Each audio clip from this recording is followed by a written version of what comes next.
Salve, minha gente, aqui é o Juliano Posati para a 37ª e última aula deste módulo Metafísica da Vida do curso Yeshua, Nosso Cristo Planetário Revelado. Hoje nós vamos falar sobre Somos Todos Discípulos. Vem comigo!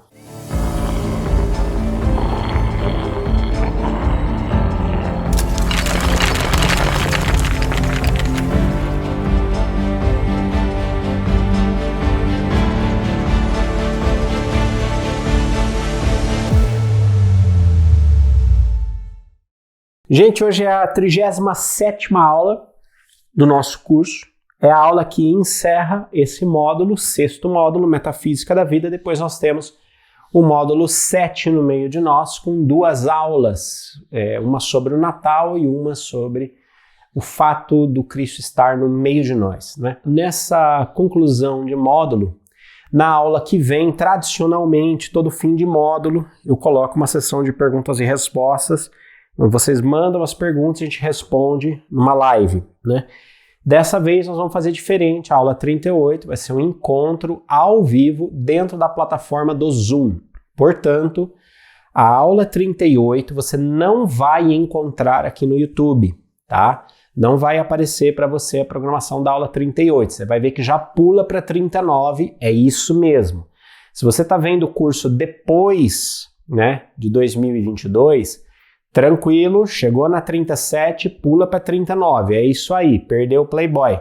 Se você está acompanhando semana a semana o curso, na próxima semana, a aula 38 é ao vivo dentro de circuloescola.com.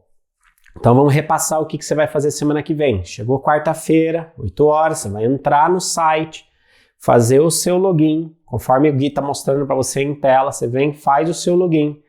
Do seu login, você vai clicar ali, vai ter o cursos, você vai abrir a página de cursos, vai clicar em Yeshua. E aí você vai ver a sequência até a aula 38. Entra ali, clica na aula 38 e vai aparecer este link aí para você do Zoom. Quando você clicar neste link, tá, você tem que ter o Zoom instalado no seu computador ou no seu celular. Acho que depois de pandemia todo mundo tem, né? Você entra aí e você vai para a sala de aula, ao vivo. Então, eu vou estar lá esperando você com a equipe do Círculo Escola ao vivo.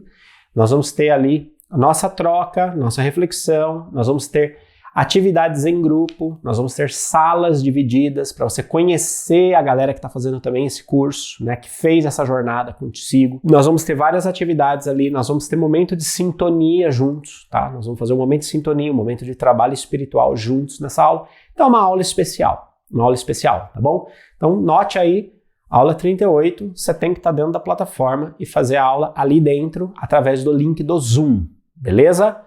É isto. Nos vemos na semana que vem, ao vivo e a cores, a partir das 8 horas, tá bom? Esta aula 38 não será gravada, porque os conteúdos são conteúdos para se viver ao vivo. Os meus amigos gaúchos vão me matar, mas olha só, eu estou usando a bomba do chimarrão, uma caneca de chá. Muito bem, vamos ao texto de hoje, então, do nosso estudo Somos Todos Discípulos.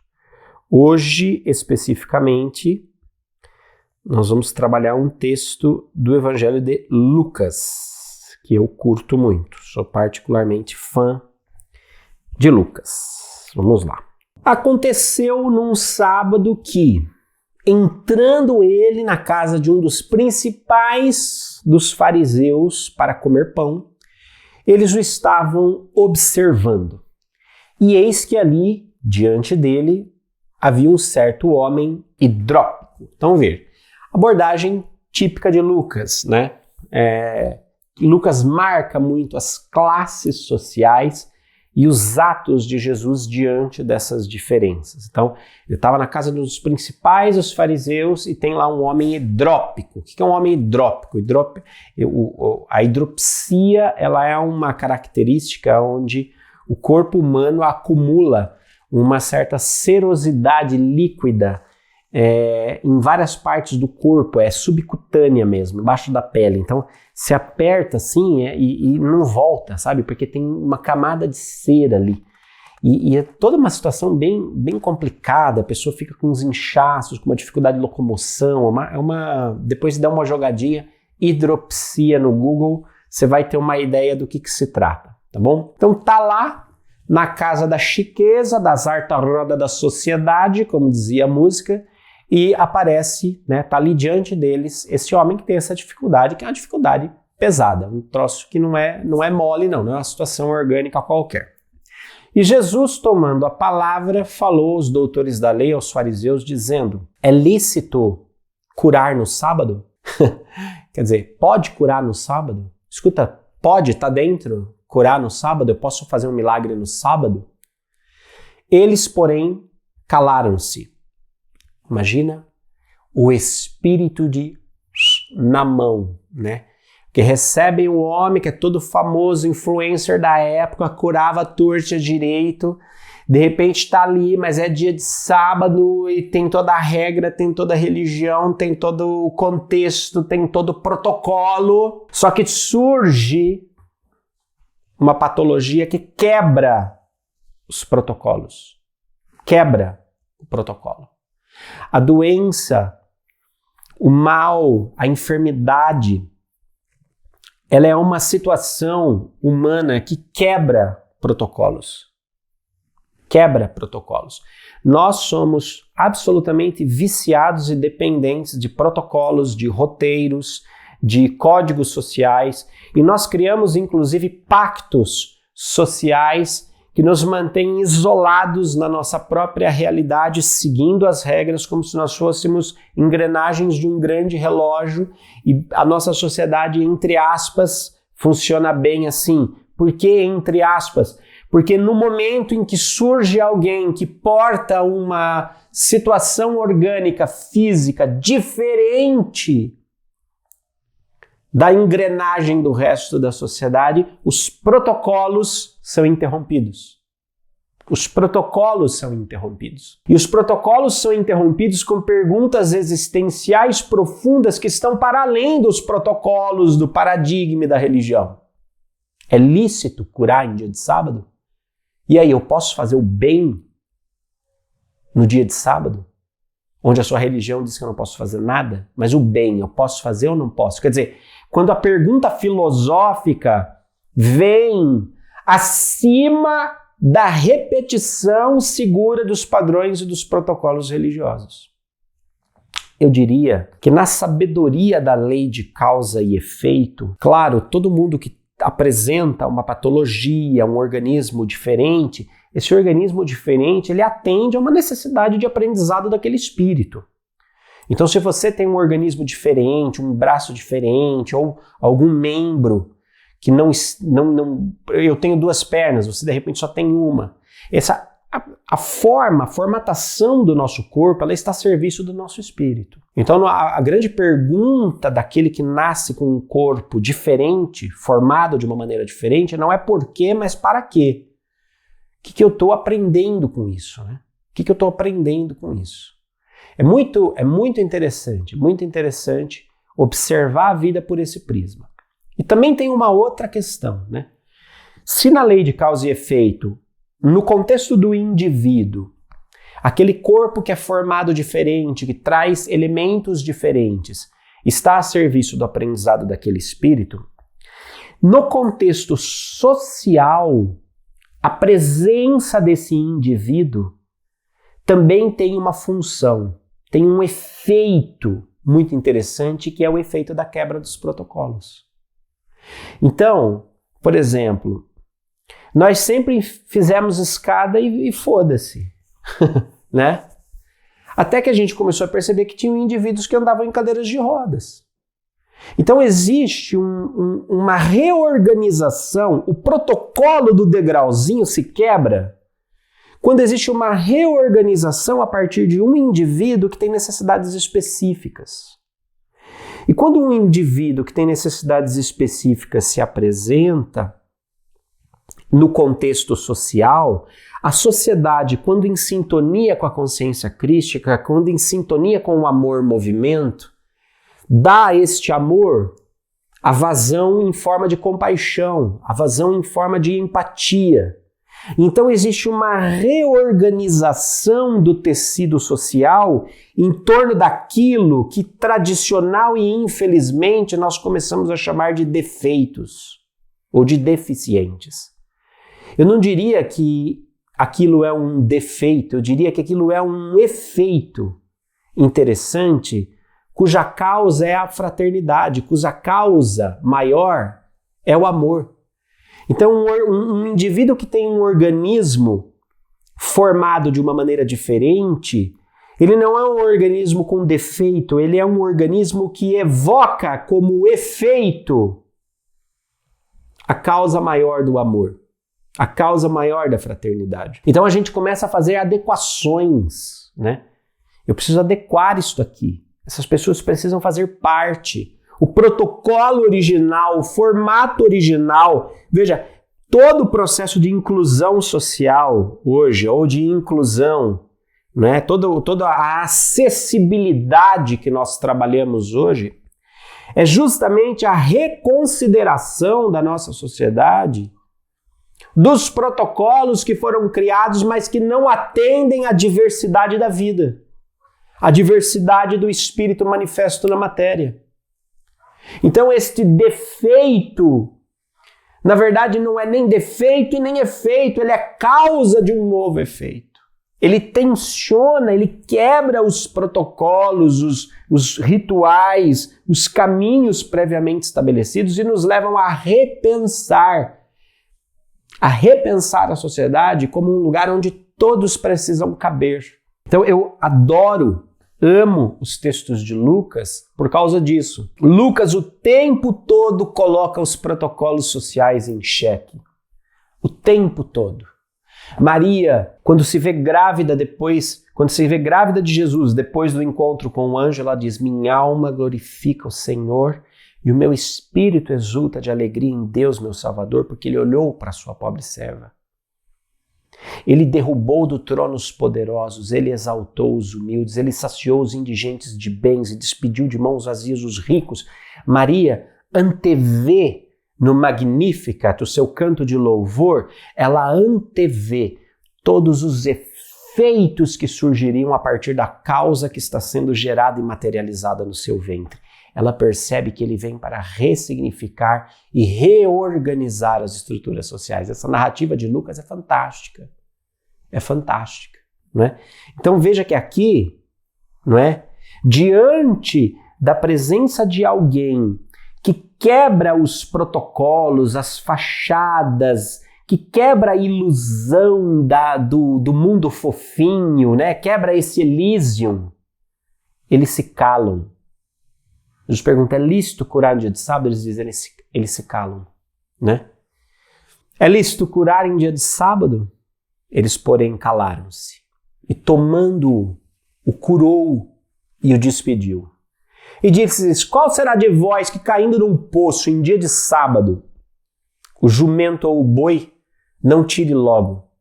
E nada podiam replicar sobre isso. Veja, Jesus quebra novamente protocolos. Quer dizer, se uma propriedade de vocês, se um objeto de vocês, se um animal de vocês, se uma coisa de vocês se perder num dia de sábado, vocês não vão lá recuperar? Vão, né? Porque aí está ardendo no de vocês, né? Então você percebe? Ele traz novamente. O que Jesus faz sempre em Lucas é mostrar que as pessoas são mais importantes do que as coisas. Então, olha, vocês cuidam das coisas, dos protocolos, das organizações e das instituições e esquecem pessoas. Pessoas são mais importantes do que coisas. E aí ele bota um checkmate, né? E aí continua com a chibatada. E disse aos convidados uma parábola, reparando como escolhiam os primeiros assentos, dizendo-lhes: quando por alguém fores convidados às bodas, não te assentes no primeiro lugar, para que não aconteça que esteja convidado o outro mais digno do que tu, e vendo que te convidou a ti e a ele, te diga: dá o lugar a este, e então com vergonha tenhas de tomar o derradeiro lugar. Mas quando fores convidado, vai e assenta-te no derradeiro lugar, para que quando vier o que te convidou, te diga: amigo, sobe mais para cima. Então terás honra diante dos que estiverem contigo à mesa.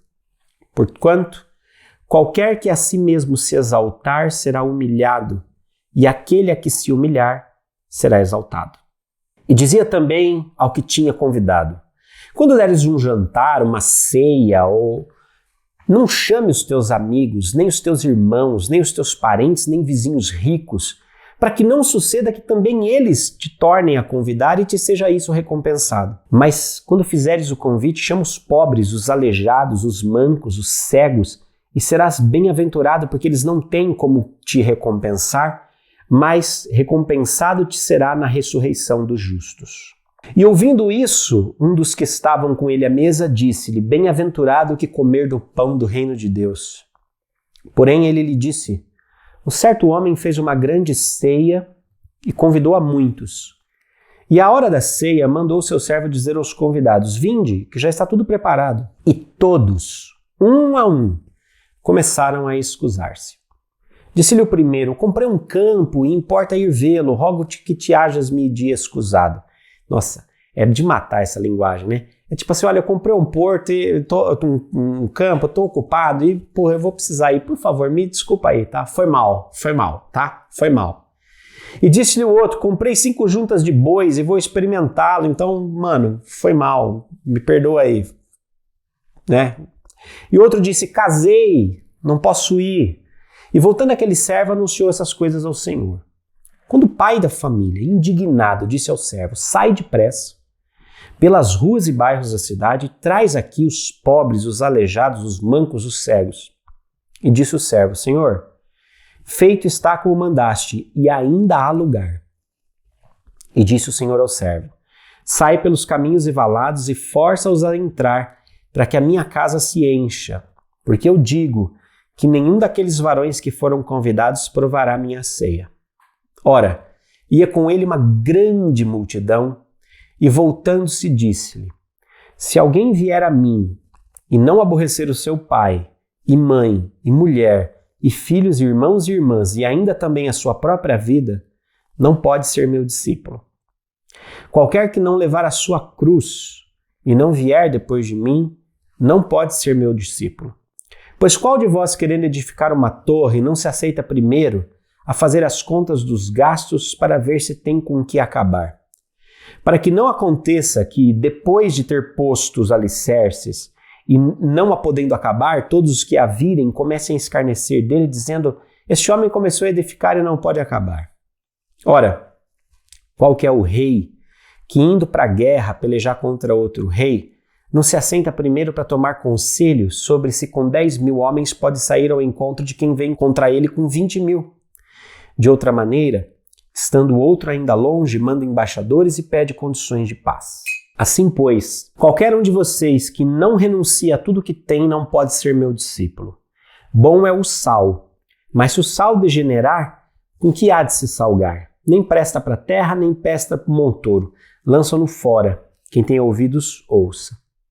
E chegaram-se a ele todos os discípulos e pecadores para o ouvir, e os fariseus e os escribas murmuravam, dizendo: este recebe pecadores e come com eles. E ele lhes propôs essa parábola, dizendo: que homem dentre vós, tendo 100 ovelhas, e perdendo uma delas, não deixa no deserto as 99 e vai após a perdida até que venha a achá-lo. E achando-se a põe nos ombros jubiloso, e chegando em casa convoca os amigos e vizinhos, dizendo: alegrai-vos comigo, porque já achei a minha ovelha perdida. Digo-vos que haverá mais alegria no céu por um pecador que se arrependa, mais do que por 99 justos que não necessitam de arrependimento. Ou qual a mulher que, trazendo 10 dracmas, se perder uma dracma, não acende a candeia e varre a casa e busca com diligência até achar? E achando-a, convoca as amigas, dizendo: alegrai-vos comigo, porque já achei a dracma perdida.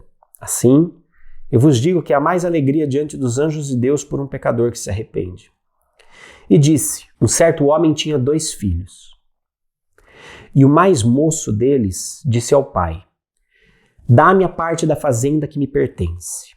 E ele repartiu por eles a fazenda. E poucos dias depois, o filho mais novo, ajuntando tudo, partiu para uma terra longínqua e ali desperdiçou a sua fazenda vivendo dissolutamente. E havendo ele gastado tudo, houve naquela terra uma grande fome, e começou a padecer necessidades. E foi, e chegou-se a um dos cidadãos daquela terra, o qual mandou para os seus campos a apacentar porcos, e desejava encher o seu estômago com as bolotas que os porcos comiam, e ninguém lhes dava. E tornando a si, disse: quantos jornaleiros do meu pai têm abundância de pão, e eu aqui pereço de fome. Levantar-me-ei e irei ter com o meu pai, e dir-lhe-ei: pai, eu pequei contra o céu e contra ti. Eu já não sou digno de ser chamado seu filho, mas faze-me como um dos seus jornaleiros. Jornaleiro aqui é um cara que trabalha por uma jornada, um giorno, um dia, tá? Um giornaleiro. Giornaleiro. Né? Quando você vai na Itália, você pode comprar um bilhete de ônibus que se chama giornaleiro. Giornaleiro vem de giorno, que é dia. Então, giornaleiro é uma diária, é um diarista, tá bom? Um jornaleiro, um diarista. Me faz um funcionário seu, me paga como se eu fosse um diarista, né? E levantando-se foi para o seu pai, e quando ainda estava longe, viu o seu pai, e se moveu de íntima compaixão, e correndo lançou-se-lhe no pescoço e o beijou. E o filho disse: pai, pequei contra o céu e perante ti, já não sou digno de ser chamado seu filho. Mas o pai disse aos seus servos: trazei depressa o melhor vestido, e vestilho, e põe-lhe um anel na mão, e alparcas nos pés, e trazei o bezerro cevado, matai-o, comamos e nos alegramos, porque este meu filho estava morto e reviveu, tinha se perdido e foi achado. Imagina a cara do novilho vendo isso. E começaram a alegrar-se. E o seu filho mais velho estava no campo. E quando veio e chegou perto de casa, ouviu a música e as danças, e chamando um dos servos, perguntou-lhe o que era aquilo. E ele lhe disse: veio teu irmão. O teu pai matou o bezerro cevado porque o recebeu são e salvo. Mas ele se indignou e não queria entrar. E saindo o pai estava com ele. Mas respondendo ele, disse ao pai: eis que te sirvo há anos, sem nunca transgredir o teu mandamento, e nunca me deste um cabrito para me alegrar com os meus amigos. Vendo, porém, esse teu filho, que desperdiçou a tua fazenda com as meretrizes, mata-lhe o bezerro cevado.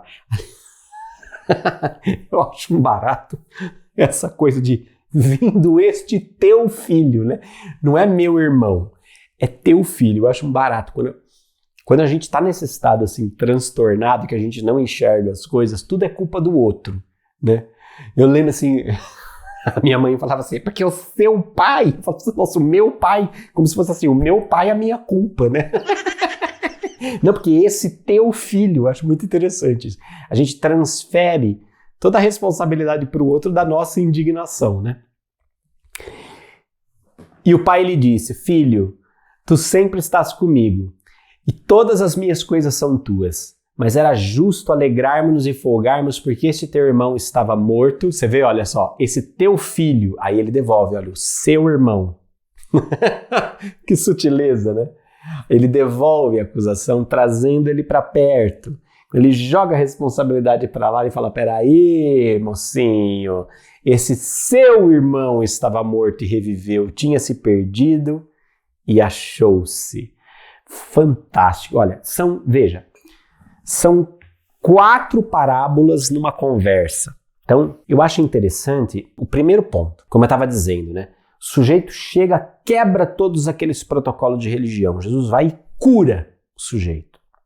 E na sequência ele mete 4 parábolas nos caras. 4 parábolas que têm a ver com a mesma questão que estava sendo tratada quando ele curou. A mesma questão. Nós vamos ver. Mas ele usa 4 parábolas para ensinar sobre o discipulado. E no meio, entre uma e outra, ele vai sentando brasa, né? Então nós vamos começar com a primeira chave aqui, que é sobre justamente esse é lícito curar, né? Então vamos para a primeira chave. É lícito curar no dia de sábado? Eles, porém, se calaram, né? A primeira chave para mim é o seguinte: a verdade, ela não cabe no interior de quem está cheio de si mesmo. A busca é um constante esvaziar-se. Como eu disse, pessoas não são mais importantes do que as coisas, gente. Que quando ele está falando ali, olha, humildade ele fala de desinteresse, ele fala de desapego, né? Ele primeiro fala ali, ele lembra ali a lição de humildade para aqueles fariseus. Primeiro ele fala assim, olha, vocês chegam aí, quer sentar logo no primeiro lugar, melhor você se... Olha lá, hein? Vai chegar, se chega uma pessoa mais importante que você, ó, humildade, ocupa o seu lugar, né? Humildade tem a ver com isso, com conhecer o meu lugar. Qual é o lugar que eu tenho que ocupar? Não é se destruir, sabe? Não é falta de autoestima. Às vezes a gente confunde humildade com falta de autoestima. Não. Humildade tem a ver com uma consciência muito plena de qual é o meu lugar. Entende? Porque quando eu sou senhor de mim mesmo, todo lugar é importante para mim. Quando eu sou senhor de mim mesmo, um rei é rei na lama. Entende? Porque é da natureza do rei. Não é da natureza do rei. Se você pegar uma nota de R$50 e amassar ela, e jogar ela no chão e pisar em cima dela, né? Ela continua valendo R$50. O lugar dela no conceito monetário não é diminuído. Entende? Quando você sabe o seu valor, não importa se a vida esteja amassando você, se você está no primeiro lugar ou no último. A nota de R$50 dentro de um cofre num hotel de luxo vale tanto quanto a nota de R$50 no bolso do pobre. É o mesmo valor, porque o valor ele é inerente à natureza, a quem eu sou. Então, humildade ela não é falta de autoestima. Não é aquela coisa, mas eu sou meiozinho, é a pessoa que se arrasta, né? Pobre miséria, desgracida se arrastando. Isso é falta de autoestima, criatura. Vai fazer terapia. Não tem nada a ver com isso. Humildade tem sobre você conhecer seu valor, conhecer seu lugar.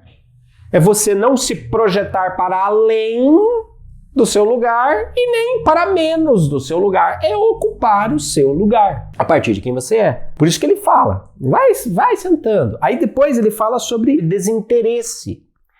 Por quê? Porque, cara, nessa dinâmica da sociedade que Lucas critica, não é? As pessoas querem ser ou querem parecer mais do que são, e parecendo mais do que são, elas entram num jogo de interesse. Então é aquela coisa, né?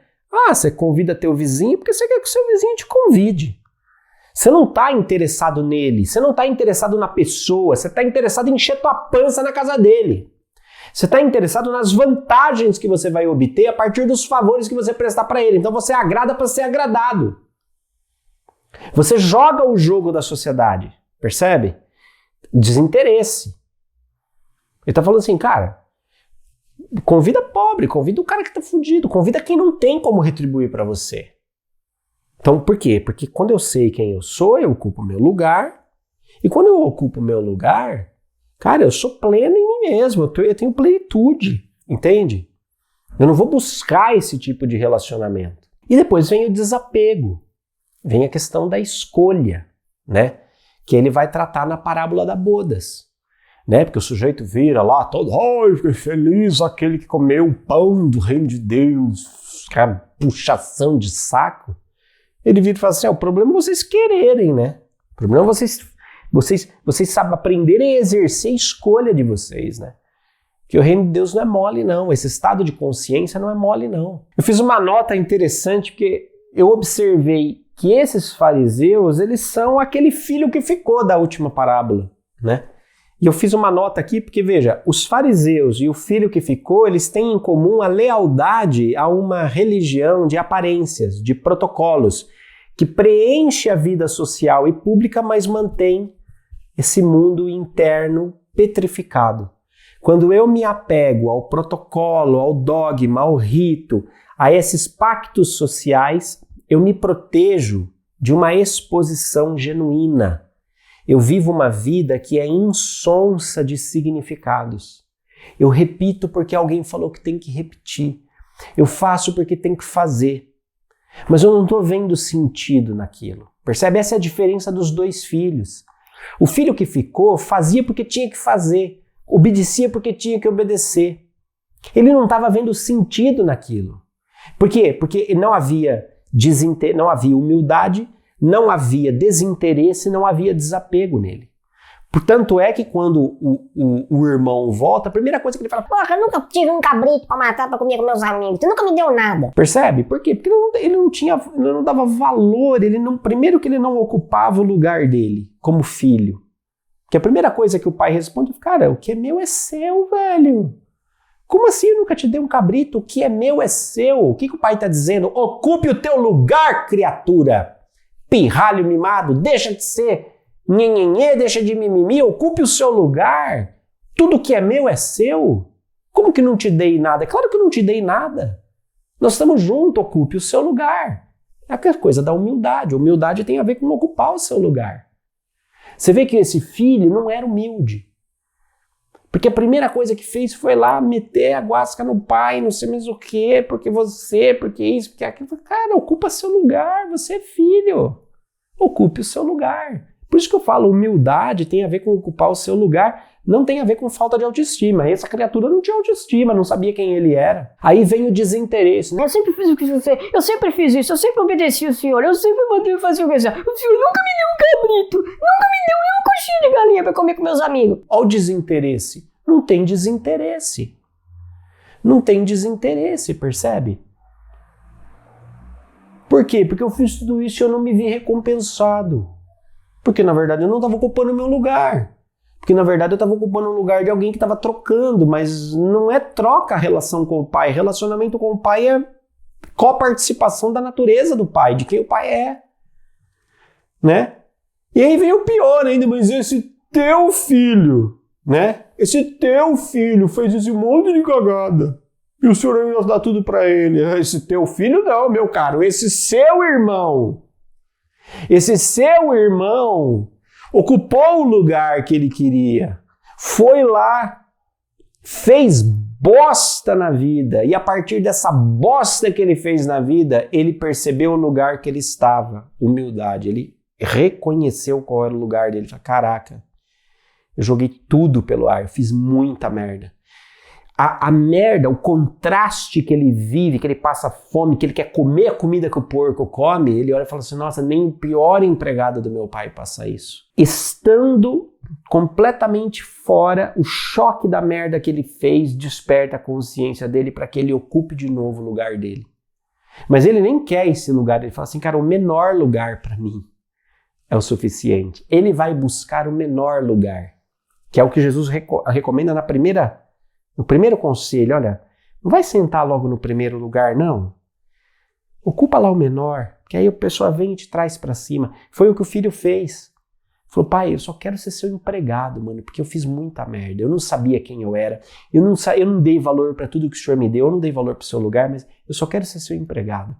E o pai fala assim, pelo amor de Deus, bota uma roupa nesse moleque, um anel nesse dedo. O pai coloca ele para cima.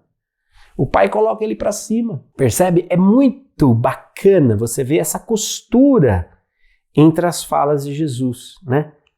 Então, veja, o que trouxe sabor à vida foi a consciência, foi o conhecimento, que foi empírico. O cara foi lá, foi sofrer, ele se cagou todo, mas aí ele se tornou consciente. Não que para se tornar consciente a gente tem que se lascar toda hora, não é essa a moral do evangelho. Mas acontece que muitas vezes a gente fica completamente preso a uma religião de aparências, a uma coisa da vida pública, da coisa social, de agradar as pessoas, de fazer porque tem que fazer, e a gente não põe consciência na nossa própria vida, né? Então é interessante porque esse módulo todo nós tratamos da metafísica da vida. Que aquilo que dá sentido aos eventos que nos cercam não está aqui. Aquilo que dá sentido à vida visível é a vida invisível. Aquilo que dá sentido à vida física é a vivência metafísica. E é uma vivência mais profunda, percebe? Os relacionamentos de Jesus, eles incomodam as castas e classes sociais do seu tempo, porque sendo quem ele era, sua identidade ultrapassa todos esses protocolos religiosos. Ele vai além. E diante dessa personalidade que ocupa o seu lugar, as pessoas se calam. A chave 2 também é muito curiosa, né? Porque Eu me lembro do General Ochoa, sobre essas bodas frustradas, né? Que o cara manda convidar todo mundo, ninguém vai, cada um dá uma desculpa, comprou um campo, foi mal, não vai dar pra ir. E o cara fica louco, sai recolhendo todo mundo e tal, e não sei o que, e papapá. E eu me lembro do General Ochoa, parafraseando, né, um trecho do Evangelho, que é essa chave 2 aí. Né? Ele diz assim, muitos são chamados, mas poucos são os escolhidos. Mas é também importante que os escolhidos escolham a causa que os escolheu. É muito sábio isso. Porque nós somos chamados a todo momento, nós somos convidados a todo momento a viver uma vida com sentido, com significado, com propósito. A questão é que nós estamos distraídos com os protocolos, nós estamos viciados. Entende? O filho que ficou era convidado a participar da festa do pai a todo momento. O filho que ficou, ele era convidado a participar da natureza, da propriedade, da riqueza daquele pai. Mas não participava. Ele vivia uma vida de obediência, uma vida de protocolo, uma vida de repetição, né? Esperando uma recompensa, esperando uma validação, esperando uma aprovação, e no fundo, ele perdeu todo o sentido da sua própria identidade. Quer dizer, cara, filho, a primeira coisa que o pai faz é reafirmar a identidade, filho. O que é meu é seu. O que é meu é seu, nós somos donos de tudo isso aqui. Para, não seja besta. Percebe? Esse reafirmar a identidade é muito interessante, né? Por quê? Quando nós fazemos uma escolha, nós estamos no exercício da nossa vontade, no exercício do nosso espírito. É o nosso espírito que escolhe, entende? Quando eu escolho criar sentido, criar significado, criar propósito, eu estou escolhendo, eu estou agindo, eu estou atuando, entende? Não basta eu ser escolhido, eu preciso escolher aquele que me escolheu. Não basta, né? Nós somos constantemente convidados a essa vida de sentido e significado, que é a bodas, né? O que é a bodas? O que é comer ali a janta que o homem preparou? Né? O que é participar do reino? O que é o pão do reino de Deus? É justamente esse estado de consciência que vive a vida presente, né? Plenamente presente, que traz essa metafísica da vida presente na vida física todos os dias, e essa metafísica traz sentido e significado, né? Agora, só que o problema é que nós nos distraímos das verdadeiras urgências da vida com esse espetáculo que nos cerca, como diria o Guy Debord, que escreveu o livro A Sociedade do Espetáculo. Nós nos envolvemos com as distrações da vida e deixamos aquilo que é essencial para fora. Nós somos o filho que, estando ali com o pai, trabalhando todo dia, cuidando das coisas, obedecendo tudo, né? Ele cumpre todos os protocolos ali de uma criatura produtiva. Só que ele esquece do fundamental, que ele é filho. Quando ele esquece essa identidade de que ele é filho, ele se coloca num lugar de servo. Ele se coloca num lugar de empregado. Ele se coloca num lugar menos digno do que a dignidade do seu próprio ser caberia. E fazendo isso, ele não participa da plenitude da vida que é essa fazenda. Ele não participa. Ele não participa porque ele não sabe o que realmente importa. O que realmente importa? Eu pergunto para você, o que realmente é importante para você? O que é realmente importante? Você está fazendo o que realmente é importante para você? Ou você está distraído com os afazeres, sendo uma pessoa produtiva e esquecendo o que realmente importa? Ou você está ocupado demais, se envolvendo com tanta coisa que você não tem mais tempo para ser? Percebe? É isso que depois ele costura com a parábola das bodas, da dracma e da ovelha perdida. Por quê? O que essas pessoas têm em comum? Escolhas. A mulher que perde a moeda, ela vai procurar. Aqui ele passa a ser o foco da profissão. Não, isso aqui é importante demais para eu perder. O homem que perde uma ovelha, ele conserva as 99 e vai atrás daquela. Ele põe o foco dele naquilo ali. Porque é importante que ele não perca. Porque ele sabe que de uma em uma ele perde as 100. Então, se ele cuidar para retornar uma para as 99, Entende? A mesma coisa os convidados. Eles não dão valor. A diferença entre os convidados da ceia, a mulher da dracma e o homem das ovelhas, é que a mulher da dracma e o homem das ovelhas, eles sabem pôr foco naquilo que importa. Os convidados perdem esse foco. O filho que fica perde esse foco. A mulher, a dracma, a ovelha perdida, o filho que volta para casa são pessoas que recuperam o foco existencial, o que de fato é importante na minha vida. E eu vejo muita gente que passou a vida toda distraída na fazenda e que não aprendeu a chamar a Deus de Pai, não aprendeu a viver uma existência cheia de significado, de propósito, de evolução. Que se sente pobre sem um cabrito para comemorar com os seus amigos. Deixaram a vida passar, não focaram naquilo que era importante, o que é importante para você. Os grandes avatares, gente, eles vêm ao mundo para quem está perdido e não para quem está achado. Jesus falava, médico é para quem está doente. Eu vim para quem está doente, eu vim para quem está perdido. É interessante porque você vê como um contraste, né? Isso é o importante para os grandes avatares, aí atrás das ovelhas perdidas, da moeda perdida, né? Eles representam também, quando eu penso nessa coisa daquilo que está perdido e onde a gente tem que colocar foco, quando eu penso nisso, do que importa, o que é realmente importante, eu consigo realmente só pensar numa coisa, que é essa ideia de comunhão multidimensional. Comunhão multidimensional. O que eu quero dizer com isso? Comunhão é comum união. É o senso de unidade comum a todos aqueles que se sentem pertencer juntos.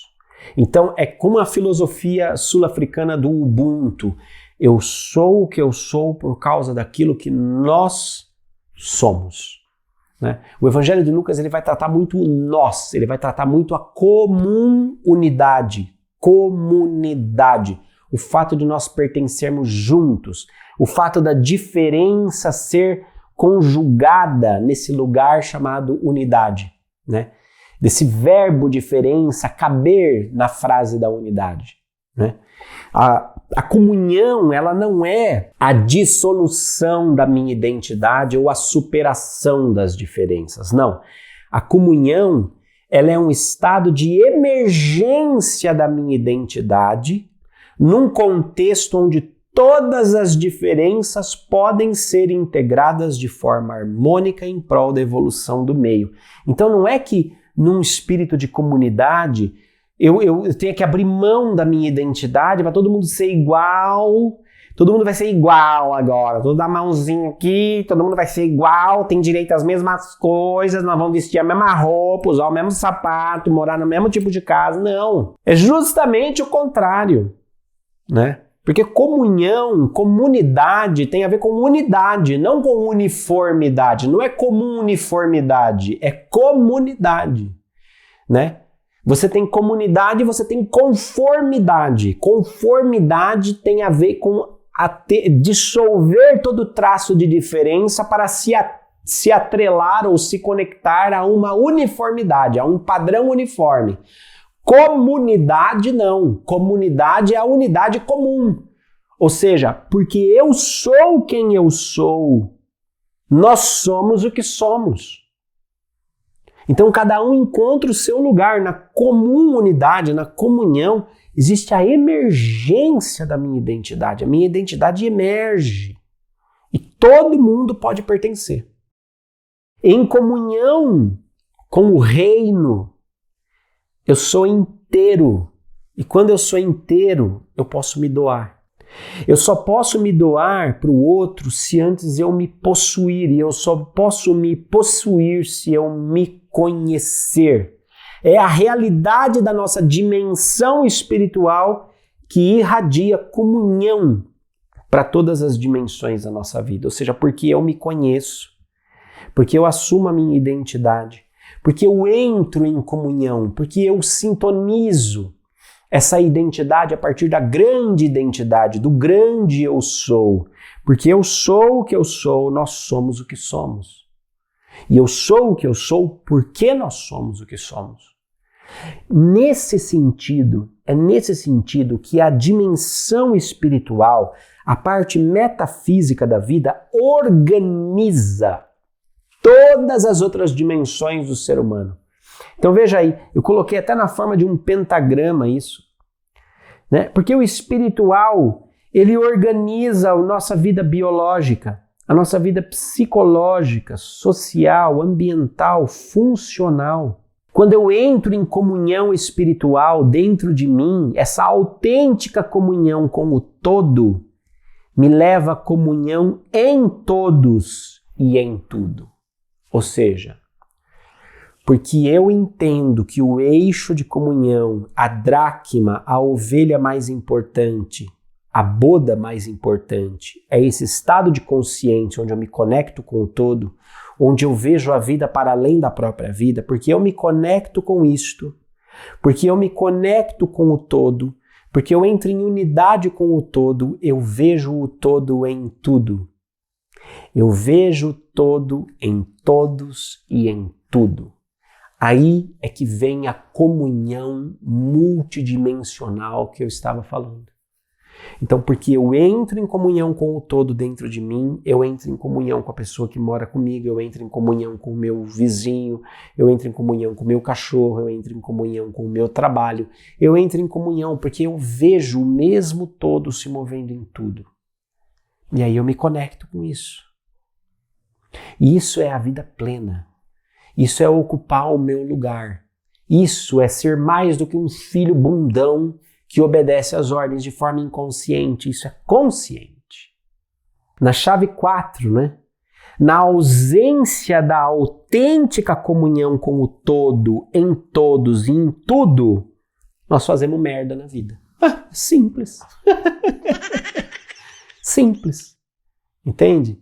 Esse meu filho estava morto e reviveu, foi o que o pai disse. Esse meu filho estava morto e reviveu. Por quê? Quando que ele estava morto? Ele estava morto quando eu estava ali com ele. Ele estava morto quando estava ali, que nem o irmão, feito um bundão, reproduzindo, fazendo, obedecendo, sem consciência de si, sem consciência do que ele estava fazendo. Aí dá o surto nele, ele vai embora. Quer dizer, aí quebra com tudo. E quando ele vê o que ele não tem, ele ganha consciência do que de fato ele teve. E aí vem o estalo. Aí vem a iniciação dele. Veja, nós queremos buscar, mas nós não nos esvaziamos de nós mesmos. Aí a vida vem e nos chacoalha. E no vazio, nós lembramos da única coisa que realmente importa.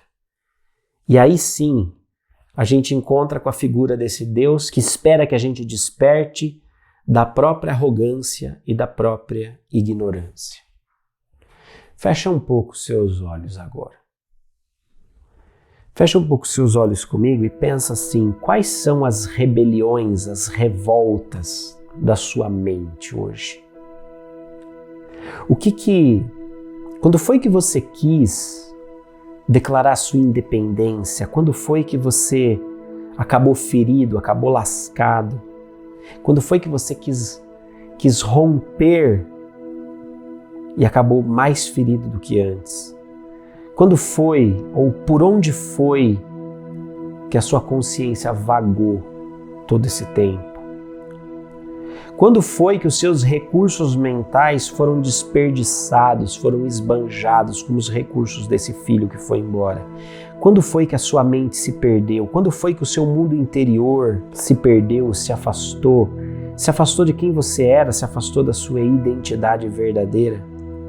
Quanto que o seu eu interior, ele tem desejado voltar para o meio do todo, voltar para o meio dessa identidade?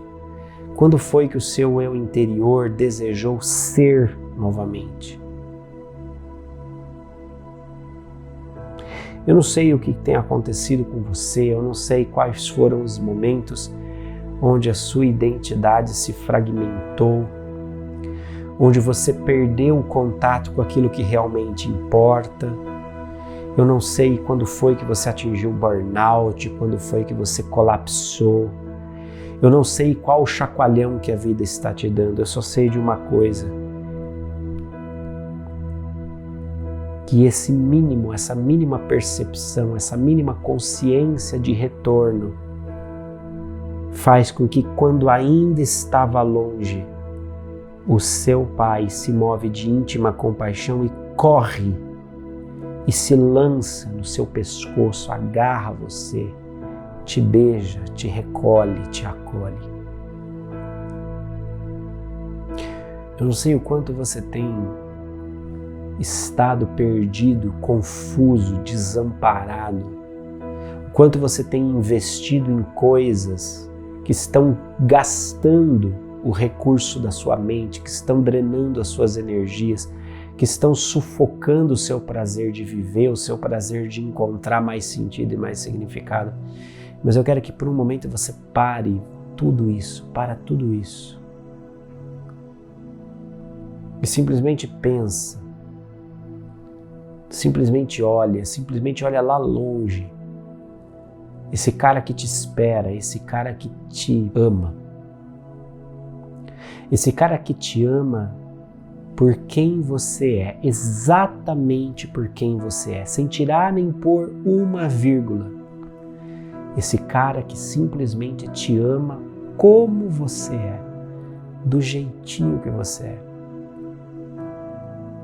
Esse cara que valoriza quem você é, porque ele é aquele que é.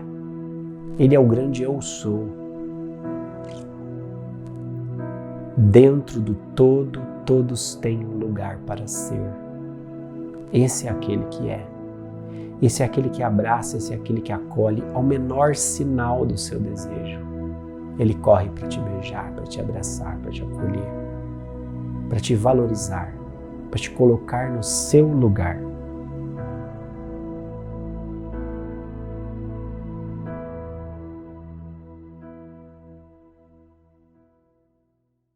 Esse Deus que nos encontra, esse Deus que fala conosco através de Jesus, ele propõe um discipulado, ele propõe um caminho, ele propõe uma atitude, né?